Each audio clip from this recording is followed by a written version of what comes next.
نن چې چا روژه نیولې ده، آیا واقعي دا ګناه کبیره ده؟ آیا واقعي دا بدعت دی که نه؟ په دې موږ ته څه ثواب میلاویږي؟ د 15 شعبان روژه نیول په دې موږ ته څه ثواب میلاویږي که نه؟ په دې موږ ګناهګاریږو. نن ډېرو خلکو روژه نیولې ده او ډېر خلک روژه دي او رب العالمین دې د دوی روژې قبولې کړي. خو بعضې خلک اهل حدیث دا راپاسي او خلک د فضایلو نه منې کوي، خلک د عبادت نه منې کوي. اوس یو راپاسېدلی دی، زه یې منشن کول نه غواړم، شاید چې تاسو کتلی مې که چا نه یې کتلی نو مه یې ګورئ.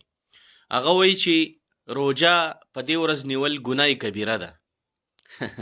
وایي روژه نیول په دې ورځ دا ګناه کبیره ده. چا چې وایي نیولې ده نو توبه استغفار دی وکړي او روژه دې ماته کړي او خپل دغه دی روټین دې ساتي، روټۍ دې خوري، نو روژه دې نه نیسي په دې ورځ باندې. زه تاسو ته وایم چې په دې ورځ روژه نیول دا سنت ده، سنت ده، صحیح ده، او په دې تاسو ته ښه ښکلی ثواب میلاویږي، ښه ښایسته ثواب پې تاسو ته میلاویږي.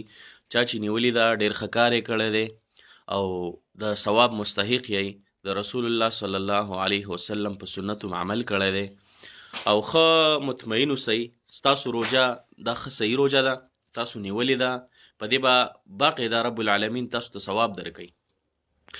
بعضې دغه کسان دی وایي چې په دې ورځ روژه نیول ګناه کبیره ده. نو زه ورته وایم چې وجاهله ولې ګناه کبیره ده؟ د رب العالمین عبادت کوي او د ثواب په نیت. که چا نه تپوس وکړي چې دا روژه تا ولې نیولې ده، نه به وایي چې یاره دا ما ثوابي نیوله، د ثواب په نیت مې نیولې ده چې رب العالمین ما ته ثواب راکړي. نو زه تاسو ته وایم چې دا سنت طریقه ده. پیغمبر صلی الله علیه وسلم به هر پیر او جمعرات، دا به زمونږ خوږ پیغمبر محمد عربي محمد رسول الله صلی الله علیه وسلم د پیر او د جمعرات په ورځ روژه وه.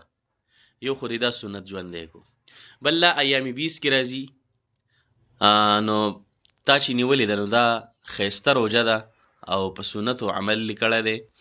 د رسول الله صلی الله علیه وسلم سنت دی ژوندي کړي دي او پیغمبر صلی الله علیه وسلم وی من تمسک بسنتی عند فساد امتی فله اجر 100 شهید. وی فساد امت بګړاوي امت کې چا زما یو سنت ژوندی کو نو رب العالمین بدله د 100 شهدا اجر ورکوي. نو زما د رب العالمین نه امید دا دی چې د 100 شهداو د ثواب مستحق یې، 100 شهداو له چې رب العالمین کم اجر ورکوي هغه امر اجر به رب العالمین تاسو لم درکوي.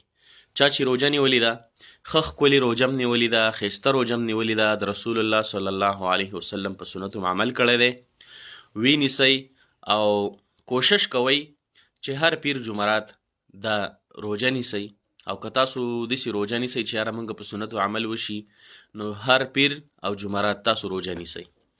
نو چا چې روژه نیولې ده بالکل صحیح روژه م نیولې ده او زه د خپل رب العالمین نه امید ساتم او د خپل رب العالمین نه یقین ساتم چې انشاءالله رب العالمین به تاسو ته په دې باندې ثواب درکوي او تاسو د ډاډ مستحق یئ چې پښتنو تاسو د رب العالمین عبادت کوئ او روژې نیسئ، الله خوشحالوئ او ژوند اسم یو څو ورځې دی، الله خوشحاله کوي، د الله رسول خوشحاله کوي او ښه وخورئ، ښه وڅکئ، ښه وګرځئ، ښه څیز ګورئ، ښه پیزار ګورئ هغه اچوئ، ښه کپړه ګورئ هغه اچوئ، ښه مزیدار چې کم ستاسو په زړه باندې جوړي که نه، خو چې الله پې نه خفه کېږي د الله رسول پې نه خفه کېږي که نه، بس ښه پینسي ګرځئ، پینسي. د دنیا ژوند دی 2 ورځې ژوند دی، هسې هم تېرېږي، بس ورکه وایي چې تېرېږي، نو ښه ښایسته ژوند تېر که، الله خوشحاله که، د الله رسول خوشحاله که، نو انشاءالله تعالی تاسو د ثواب مستحق یئ، تاسو ته به رب العالمین ثواب درکوي. او دا څوک چې وایي ګناه کبیره ده، دا هسې په ذل لګیا دي، دیو په خلکو کې انتشار پیلاوي، خلکه د عبادت نه وباسي، خلکه د عبادت نه زړه تورئ.